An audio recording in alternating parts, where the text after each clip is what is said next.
Mettendo un po' sul garage ho trovato questo libro dove mio nonno si scriveva a penna tutte le ricette venete. Inizio a farvi conoscere un po' della cucina veneta. Non mi ergo a chef, vi faccio vedere quello che si può cucinare a casa cercando di seguire la tradizione il più possibile, puntando soprattutto sui prodotti locali a chilometro zero. Oggi vi parlo di bigoli con l'arna, ovvero i bigoli con l'anatra. È un piatto tipico della cucina vicentina. I bigoli sono pasta fresca all'uovo, sono praticamente degli spaghetti grandi. Nella tradizione si facevano con questo, girava e venivano da sotto fuori.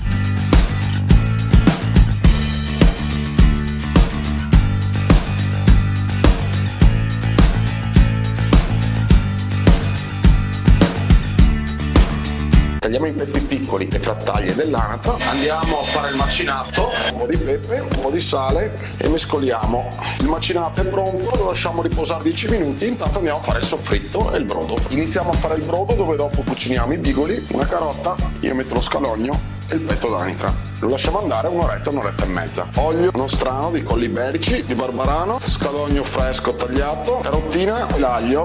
Lasciamo soffriggere 2 minuti. Senti che soffrittino. Ci aggiungiamo la carne, la sfumiamo con del buon prosecco di Conegliano. Ci aggiungo la salvia, prezzemolo, 2 foglie di alloro.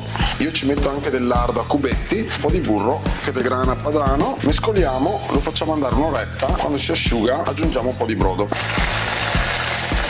Butto giù i bigoli, farò cuocere circa 15 minuti. 2 minuti prima di fine cottura, lasciamo finire la cottura all'interno proprio del sugo.